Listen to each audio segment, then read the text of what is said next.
This is E.T., and this is a 19th century shirt.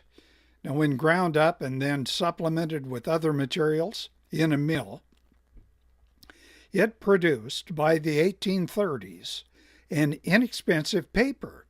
Now, that's for the first time in known history.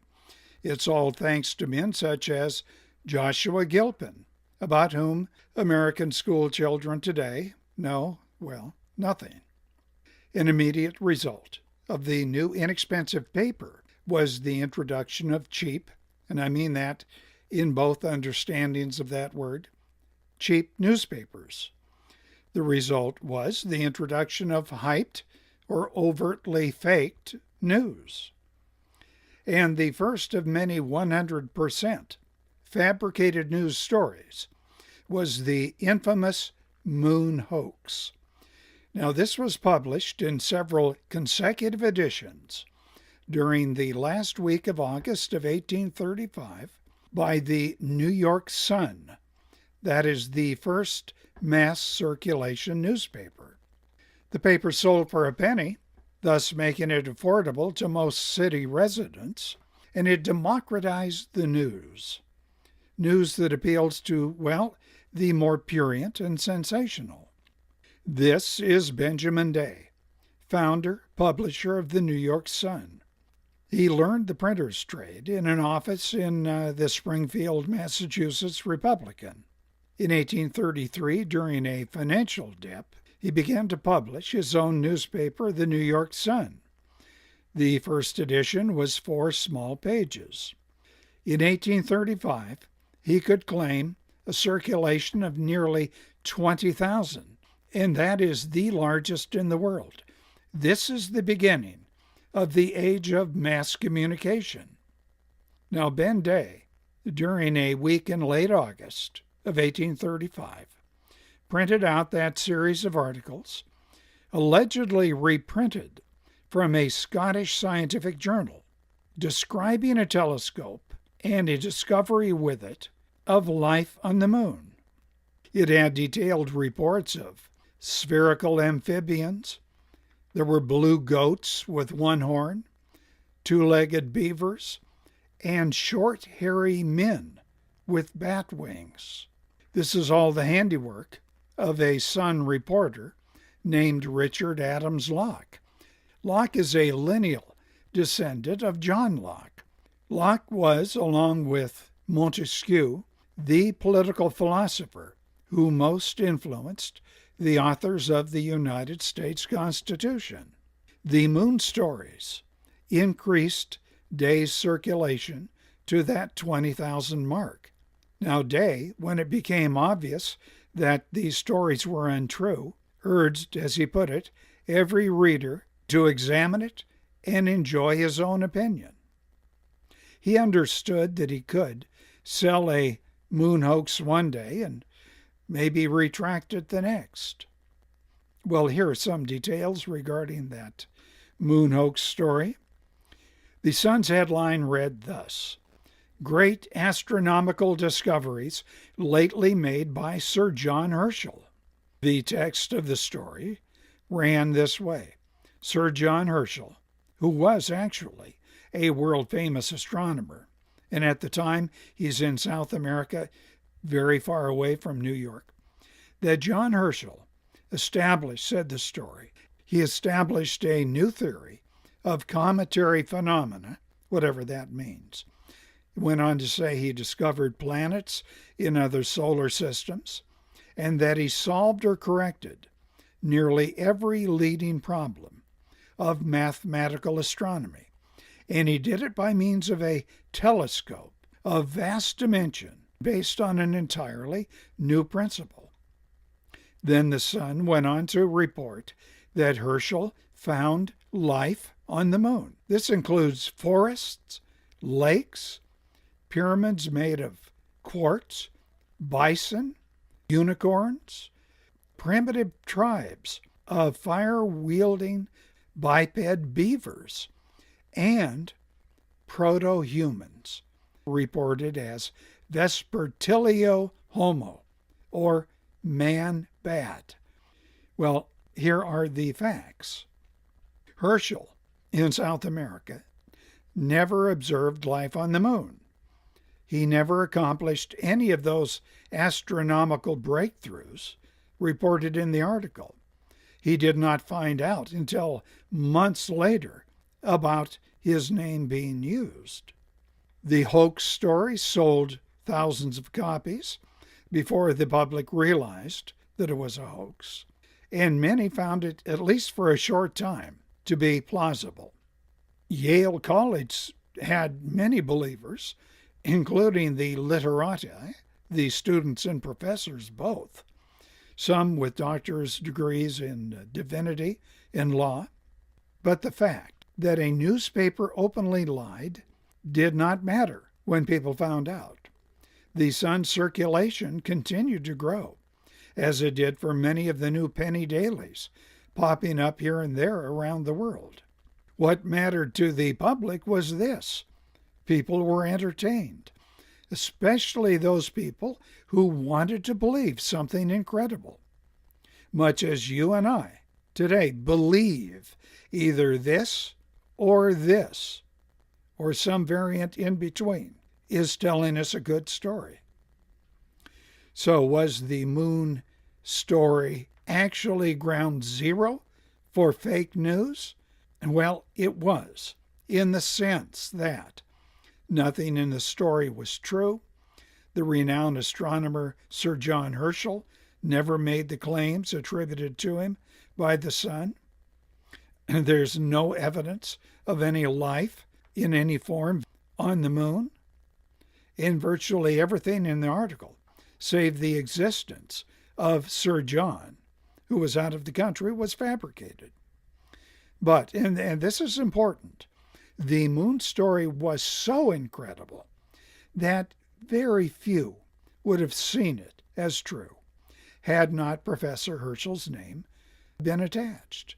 And those who did at first sort of believed the story, well, they tended to be people like those Yale students and professors who were vulnerable because they lived in a world of abstraction. It's all ideas, all theories. They were not bound by the harsh realities of everyday life. But the fact is, most of the readers of the story quickly determined that it was 100% false. An editorial in the New York Evening Post, this is after the first Sun story came out, immediately described the story as a hoax. The New York Commercial Advertiser said, and I'm quoting them, "We can hardly understand how any man of common sense could read it without at once perceiving the deception." And then within a few days, people with some knowledge of astronomy and math pointed out the impossibility of the story. For example, the moon's distance from the Earth is about 240,000 miles.